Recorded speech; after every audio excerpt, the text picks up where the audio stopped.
মুহতারাম হাজিরিন, আমরা ইসলামের ইতিহাস সম্পর্কে, কুরবানির ইতিহাস সম্পর্কে আমরা সকলেই জানি, সকলে অবগত আছে। এই কুরবানি শুরু হয়েছিল হযরত আদম আলাইহিস সালাতু ওয়াস সালামের দুই পুত্র হাবিল ও কাবিলের মাধ্যমে। এরপর কুরবানি আর কোনো বন্ধ হয়নি।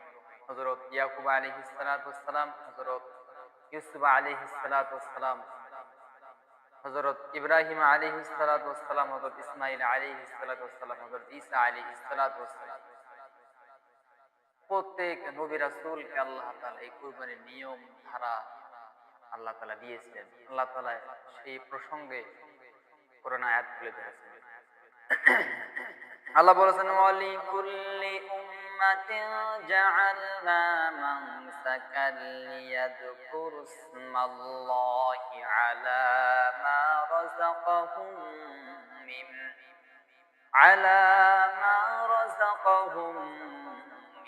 বাহিমাতিল আনআম ফাইলাহুকুম ইলাহু ওয়াহিদুন ফালাহু আসলিমু ওয়া বাশশিরিল মুখবিতিন। আল্লাহ বললেন, ওয়ালিকুল্লি উম্মাতিন জাআলনা, ওয়া মানে এবং আর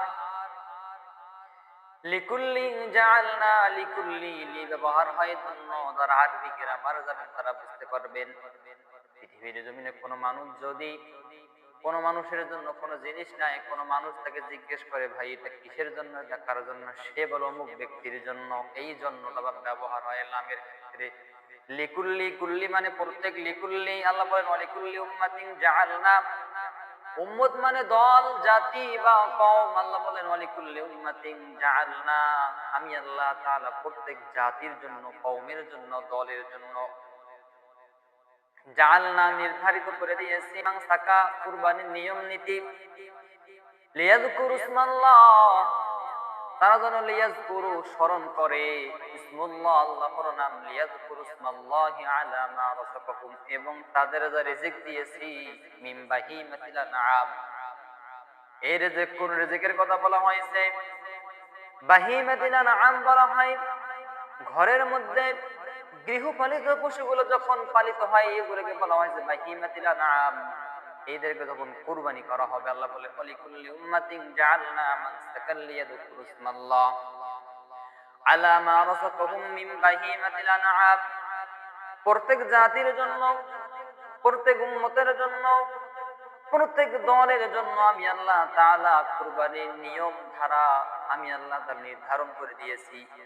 যখন তারা লিয়াযকুরু ইসমাল্লাহ কুরবানি করবে, স্মরণ করবে আমার মহান রবের আনআম, এই চতুষ্পদ জন্তুগুলো যখন কুরবানি করবে, ফাইলাহুকুম ইলাহু ওয়াহিদ, সুতরাং তোমাদের ইলাহ একমাত্র ইলাহ, ফালাহু আসলিমু, অবশ্যই এবার সুতরাং তারাই আল্লাহর আদেশ মেনে চলে, ওয়াবাশশিরিল মুখবিতিন এবং বিনয়কারীদের আল্লাহ তাআলা আপনাদের সুসংবাদ দিয়ে দাও।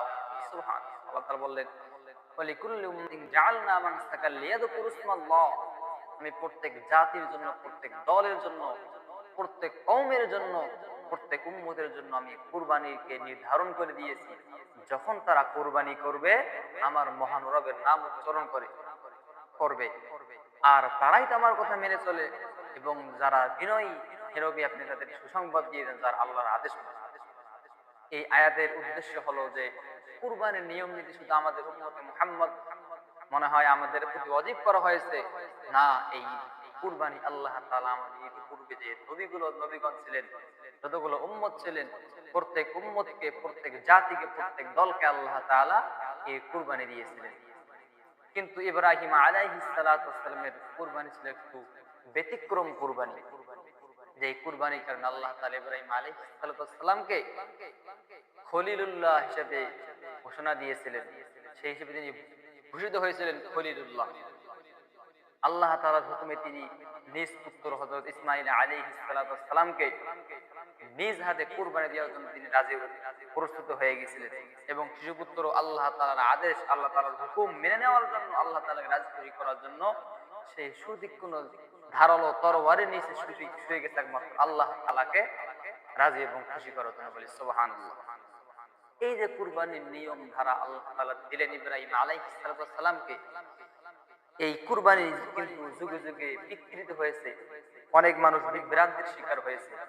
আমাদের নবী বিশ্ব নবী জনাবে মুহাম্মদ রাসূলুল্লাহ সাল্লাল্লাহু আলাইহি সাল্লাম পৃথিবীতে আসার পূর্বে মানুষেরা আল্লাহ তাআলাকে ভুলে গিয়ে নিজের দেবতার নামে, প্রতিমার নামে তারা কুরবানি করে।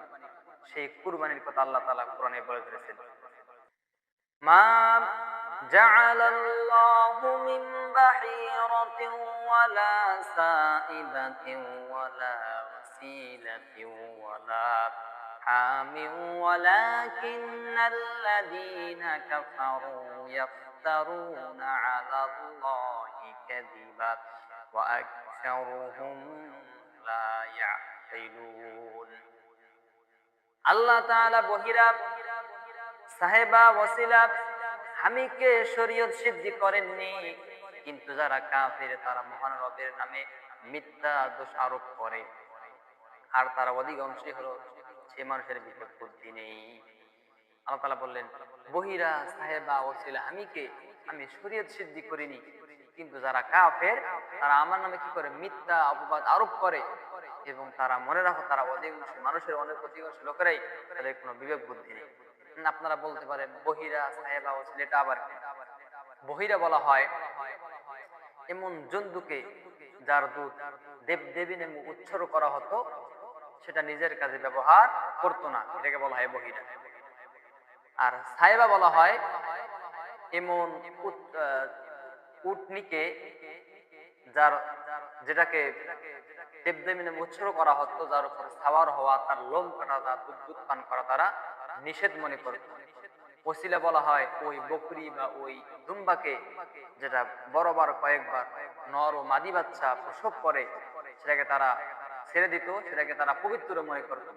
আর হামি ওই পুরুষ উটকে বলা হয়, যেই পুরুষ উট বিশেষ কিছু রানী ক্রিয়া কুকুরের সঙ্গে মিলন শেষ করে, যখন তার বয়স হয়ে যায়, এই উটকে তারা কি করতো, দেবদেবী নামে ছেড়ে দিত, সেটাকে তারা আর কখনো ব্যবহার করতো না, এটাকে বলা হয় হামি।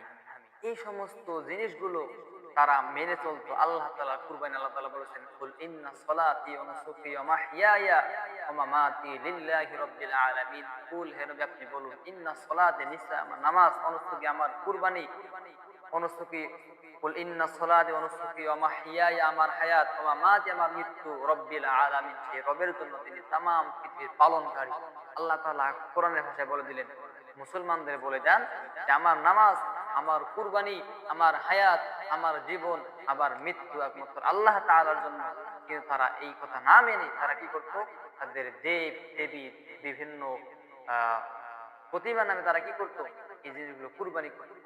এই সমস্ত বিভ্রান্তি থেকে আল্লাহ তাআলা আপনাকে আমাকে বাঁচার জন্য উম্মতে মুহাম্মাদিকে আল্লাহ তাআলা এই কুরবানি দিয়েছেন। আল্লাহ তাআলা আপনাকে আমাকে সকলকে সঠিকভাবে কুরবানি দিয়ে আল্লাহ তাআলা রাজি খুশি করার জন্য, কুরবানি দেওয়ার জন্য তৌফিক দান করুন।